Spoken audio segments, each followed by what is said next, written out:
Praise the lord. మునుపటి వీడియోలో మనం సింహం గురించి చూసాం కదా. గర్జించు సింహము, యూదా గోత్రపు సింహము, వాటి మధ్య తేడాలు కూడా గమనించాం కదా. అయితే యూదా గోత్రపు సింహమైన యేసు ప్రభు యూదా అన్న వ్యక్తి నుంచి వచ్చాడు కదా. ఆ యూదాలో మనం కొన్ని విషయాలని తెలుసుకోవాలి.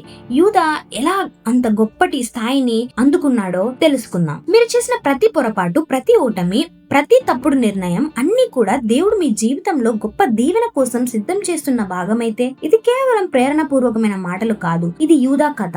యూదా అతను యోసేపు లాంటి కలలు కనేవాడు కాదు. మోషేలాగా నాయకుడై విడిపించేవాడు కాదు.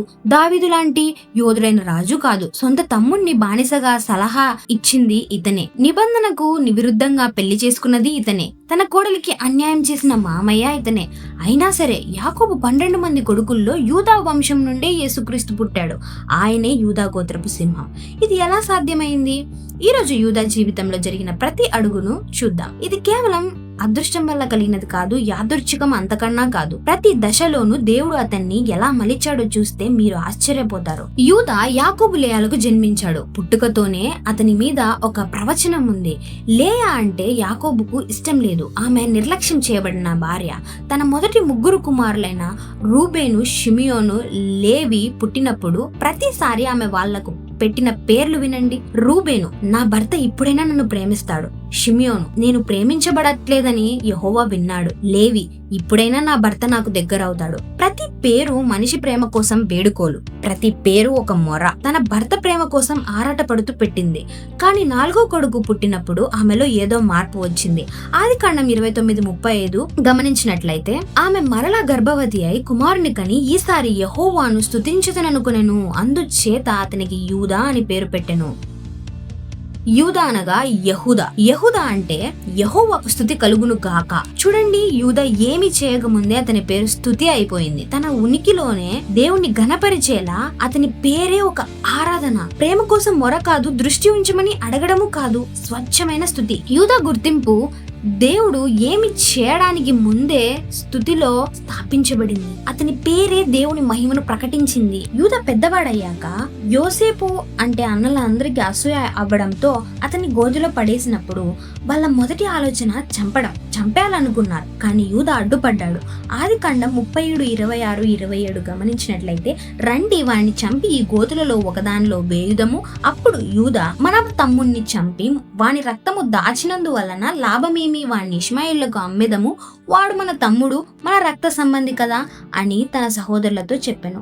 తమ్ముణ్ణి అమ్మేయడం గొప్ప విషయం కాదు, కానీ ఇక్కడ యూదా ఏం చేస్తున్నాడో తెలుసా? ప్రాణాన్ని కాపాడుతున్నాడు. హత్య కంటే కనికరాన్ని ఎంచుకున్నాడు. ఈ చిన్న కనికరమే యోసేపును ఐగుప్తునకు చేర్చి లోకాన్ని కరువు నుండి కాపాడేలా చేసింది. మీ చిన్న మేలు కూడా దేవుని పెద్ద ప్రణాళికలో భాగమే అని గమనించండి. దేవుడు యూదా యొక్క అసంపూర్ణ కరుణను యోసేపు విధిని మార్చడానికి వాడుకున్నాడు. యోసేపు ఐగుప్తునకు వెళ్ళాడు, రాజ ప్రతినిధి అయ్యాడు, కరువు నుండి లోకాన్ని రక్షించాడు. తర్వాత యూదా కూడా ఐగుప్తులో యోసేపు ముందు నిలబడతాడు మరియు మారిపోతాడు. యూదా అసంపూర్ణ కరుణ విమోచన చరిత్రను మార్చిన కీలక క్షణమయ్యింది. ఆదికాండం 38:1-2 గమనించినట్లయితే, ఆ కాలంలో యూదా తన సహోదరుల యొద్ద నుండి వెళ్లి అదుల్లాముడైన హీరా అను వాని దగ్గర దిగాను. అక్కడ యూదా షూవా అనే కనానీయుని కుమార్తెను చూచి ఆమెను పెండ్లాడెను. ఇది నిబంధనకు నేరుగా విరుద్ధం. ఆదికాండం 24:3 గమనించినట్లయితే, నిబంధన ప్రజలు కనానీయులతో వివాహం చేసుకొనకూడదు. అబ్రహాము కూడా ఇస్సాకుకు కనానీయుల కూతుర్ని పెళ్లి చేయవద్దని స్పష్టంగా చెప్పాడు. అలా ఇస్సాకు కానీ యాకోబు కానీ కనానీయులను వివాహం ఆడలేదు. కానీ యూదా తప్పు చేశాడు. ఇక్కడ దేవుని గొప్పతనం కూడా చూడాలి. ఇక్కడ ఆశ్చర్యకరమైన విషయం ఏంటంటే, దేవుడు యూదాను దీనివల్ల తిరస్కరించలేదు. ఎందుకంటే ఈ పెళ్లి నుండి ఏరు అనే కొడుకు పుట్టాడు. ఏరు తామార్ని పెళ్లి చేసుకున్నాడు. తామారు విషయంలో యూదా తప్పు చేశాడు. యూదా కొడుకు ఏరు చనిపోయాడు. ధర్మం ప్రకారం తర్వాతి కొడుకు ఓనాను తామారుకు సంతానం ఇవ్వాలి. ఓనాను కూడా నిరాకరించి చనిపోయాడు. యూదా తన 3వ కొడుకు షేలాను తామారుకి ఇస్తానని మాట ఇచ్చి నెరవేర్చలేదు. తామారు విధవగా సంతానం లేకుండా మరచిపోబడింది. అప్పుడు తామారు తానే నిర్ణయం తీసుకుని వేషం మార్చుకుని యూదా ఆమెను గుర్తించకుండా ఆమెను వేశ్య అనుకుని ఆమెతో శయనించాడు. బదులుగా తన ముద్ర త్రాడు కర్రను తాకట్టుగా ఇచ్చాడు. కానీ ఆమె గర్భవతి అని తెలిసినప్పుడు ఆమెను కాల్చివేయమన్నాడు. అప్పుడు తామారు యూదాకు చెందిన ముద్రను, తాడును, కర్రను చూపించినప్పుడు యూదా పారిపోలేదు, తప్పించుకోలేదు. ఆదికాండము 38:26 చెప్పబడిన ప్రకారము యూదా వాటిని గుర్తుపట్టి నాకంటే ఆమె నీతిమంతురాలు అని ఒప్పుకున్నాడు. ఒకప్పుడు తమ్ముణ్ణి అమ్మువేసిన వ్యక్తి ఇప్పుడు తన తప్పును ధైర్యంగా ఒప్పుకుంటున్నాడు. ఈ పశ్చాత్తాపమే అతన్ని రాజుల వంశానికి యోగ్యుడుగా మార్చింది. మరియు తామారు అద్భుతమైన విశ్వాసం గల స్త్రీ గనుక మత్తయి 1వ అధ్యాయంలో యేసుక్రీస్తు వంశావళిలో పేర్కొనబడి కేవలం 5 స్త్రీలలో ఒక్కతే అయ్యింది. తామారు ద్వారానే పేరెసు పుట్టాడు. అతని ద్వారానే యేసుక్రీస్తు వచ్చాడు. యూదా చేసిన తప్పులో నుండి కూడా దేవుడు ఒక గొప్ప విశ్వాసం కలిగిన స్త్రీని తన వంశంలోకి అనగా యేసుక్రీస్తు వంశంలోనికి తెచ్చుకున్నాడు. దేవుని నిబంధన శుద్ధత గురించి కాదు, విశ్వాసం మరియు విమోచన గురించి. తర్వాత కరువు వచ్చింది. బెన్యామీను ఐగుప్తునకు పంపబడడానికి యాకోబు ఒప్పుకొనలేదు. యోసేపు తన సహోదరులకు తెలియకుండా బెన్యామిని తీసుకుని రమ్మని పట్టుబడ్డాడు. యాకోబు ఒప్పుకోలేదు. పరిస్థితి చాలా కష్టంగా మారిపోయింది. అప్పుడు యూదా ముందుకు వచ్చి యాకోబుతో నిబంధన చేశాడు. ఆదికాండం 43:8-9 గమనించినట్టయితే, అబ్బాయిని మాతో పంపుము, నేనే అతనికి జామీనుగా ఉందును, నా చేతిలో నుండి అతని విచారణ చేయుము, నేను అతనిని నీ యొద్దకు తీసుకుని వచ్చి నీ ఎదుట నిలవబెట్టకపోయిన ఎడల నేను జీవితాంతము నీ ఎదుట అపరాధినై ఉందును అని ఉంటుంది. తన ప్రాణాన్ని పణంగా పెట్టాడు. స్వార్థపరుడైన యూదా ఇప్పుడు స్వార్థాన్ని వదిలేసి బాధ్యతను తీసుకుంటున్నాడు. ఒకప్పుడు రెండోసారి ఆలోచించకుండా తమ్ముణ్ణి అమ్మి వేసిన మనిషి ఇప్పుడు సహోదరుని ప్రాణానికి తన జీవితాన్ని హామీగా పెడుతున్నాడు.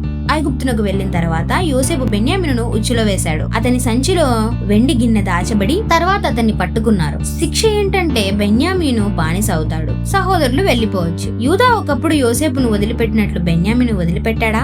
లేదు. యూదా ముందుకు వచ్చి ఆదికాండం 44:33 చెప్పబడిన ప్రకారం, కాబట్టి నీ దాసుడైన నేను బాలుని బదులుగా నా ప్రభువునకు దాసుడనై ఉందును గాక, బాలుడు తన సహోదరునితో వెళ్ళనిమ్ము, నాతో లేకుండా నేను నా తండ్రి యొద్దకు ఎలాగ వెళ్ళగలను, చిన్నవానికి బదులుగా నన్ను నీ బానిసను ఉండనిమ్ము. యూదా తన స్వతంత్రాన్ని, తన మొత్తం జీవితాన్ని సహోదరుని రక్షించడానికి, తండ్రి దుఃఖాన్ని తప్పించడానికి ఇవ్వడానికి సిద్ధపడ్డాడు. ఒకరికి బదులుగా తనను తాను అర్పించుకోవడం, ఇది యేసుక్రీస్తు శిలువ త్యాగానికి ముందస్తు సూచనగా తన తమ్ముడి కోసం ప్రాణత్యాగానికి సిద్ధపడిన ఆ క్షణమే యూదా హృదయం దేవుని హృదయంతో ఏకమైంది.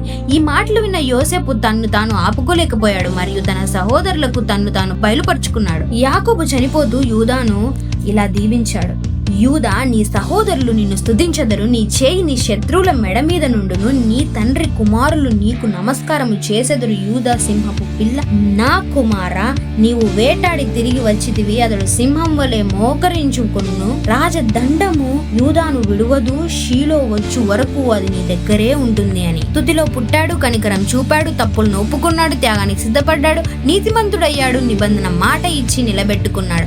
అందుకే ప్రకటన గ్రంథం 5:5 చెప్పబడిన ప్రకారం యూదా గోత్రపు సింహమును దావీదు మూలమునైన వాడును జయించెను.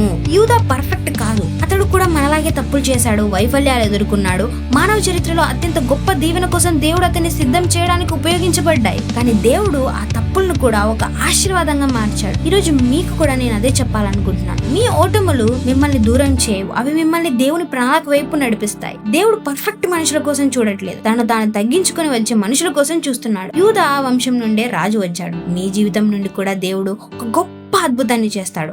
నమ్మకంతో ముందడుగు వేయండి. దేవుడు మిమ్మల్ని దీవించును గాక. ఆమేన్.